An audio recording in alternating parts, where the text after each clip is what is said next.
ሰላም ዲናችሁ ይዛራ አዲስ ቲዩብ ነው። ከዜናዎቹ ጋር ሳሮን ሙሴ ነኝ። አብራችሁን ቆዩ።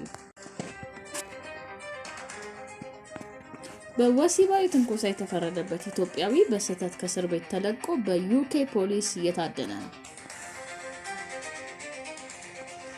ዩናይትድ ኪንግደም ውስጥ በአንዲት ታዳጊ ላይ ወሲባዊ ትንኮሳ ፈጽሟል ተብሎ የተፈረደበት ኢትዮጵያዊ በስህተት ከእስር ቤት ተለቆ በፖሊስ እየታደነ ነው። ሀዱሽ ገብረስላሴ የተሰኘው ኢትዮጵያዊ ባለፈው ዓመት ማብቂያ ላይ በህገ ወጥ መንገድ ወደ ዩናይትድ ኪንግደም ከገባ በኋላ በ14 ዓመት ታዳጊ ላይ በፈጸመው ወሲባዊ ትንኮሳ ነበር ለእስር የተዳረገው።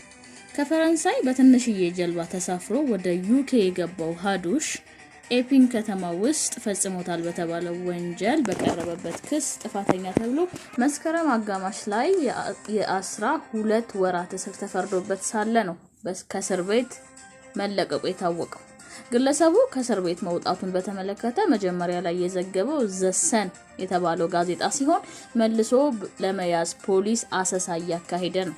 የእስር ቤት ምንጮች እንዳሉት ሀዱሽ ከታቀደለት የዩናይትድ ኪንግደም የመባረር ውሳኔ በፊት ወደ ስደተኞች የማቆያ ማዕከል ሊላክ ነበር።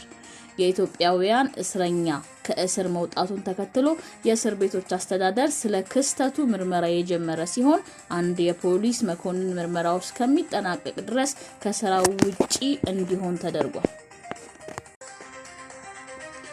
ሀዱሽ በቀረበበት ክስ ምክንያት በቁጥጥር ስር መዋሉን ተከትሎ ይኖርበት ከነበረው የስደተኞች መቆያ ሆቴል ውጪ ነዋሪዎች ከፖሊስ ጋር እስከ መጋጨት የደረሱበት የተቃውሞ ሰልፍ ተደርገው ነበር። ሀዱሽ ሰኔ መጨረሻ ገደማ አንዲት ታዳጊን ለመሳም መሞከሩና በርካታ ወሲብ ነክ ንግግሮችን መናገሩ ባለፈው መስከረም ወር ለተሰየመው ፍርድ ቤት ተገልጾ ነበር።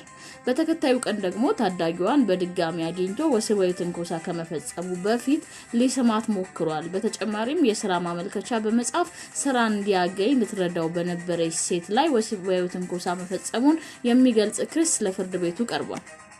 በቀረቡት ክሶች ጥፋተኛ የተባለው ሀዱሽ በመስከረም ወር አጋማሽ ላይ የአንድ ዓመት እስርና ወሲባዊ ጥቃት እንዳይፈጽም ለመከላከል ለ5 ዓመታት ማንኛውም ሴት እንዳይቀርብ እግር ተጥሎበታል። በተጨማሪም ለ10 ዓመታት በወሲባዊ ጥቃት ፈጻሚዎች መዝገብ ላይ ሰፍሮ በየጊዜው እንዲፈርም ትዕዛዝ ተላልፏል። የእስር ቤቶች አገልግሎት ቃል አቀባይ እንዳሉት ፍርደኛው በስህተት ከተለቀቀ በኋላ በአስቸኳይ በቁጥጥር ስር ውሎ ወደ እስር ቤት እንዲመለስ ከፖሊስ ጋር እየሰራን ነው። ህብረተሰቡን መጠበቅ ቀዳሚ የምንሰጠው ጉዳይ በመሆኑ እስረኛው እንዴት ከእስር ቤት ሊወጣ እንደቻለ ለማወቅ ምርመራ ጀምረናል ብለው ተናግረዋል። የዩናይትድ ኪንግደም የፍትህ ሚኒስቴር ዴቪድ ላሚ ፍርደኛው ከነበረበት እስር ቤት በወጣበት ሁኔታ እጅጉን ማዘናቸውን ገልጸዋል።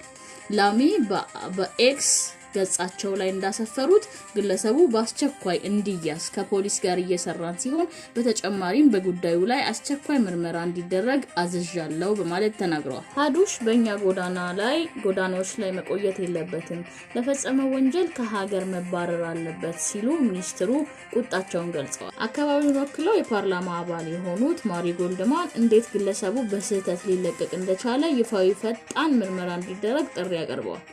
ይህ የወከሉትን ህዝብ ደህንነት ለአደጋ የሚዳርግ በመሆኑ ፍጹም ተቀባይነት የሌለው ነው ያሉት የፓርላማ አባሏ ከእስር ቤት አገልግሎት መልስ ፈልጋለሁ ብለዋል።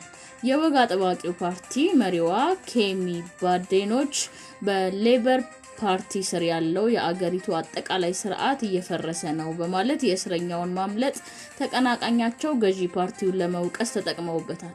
የሪፎርሙ ዩኬ ፓርቲ መሪ የሆኑት ናይጀል ፈራጅ በበኩላቸው ሀዱሽ አሁን በኢሴክስ ከተማ ጎዳናዎች ላይ እየተንቀሳቀሰ ነው፣ ብሪታንያ ችግር ላይ ናት፣ ገዢውን ፓርቲ ወርፈዋል።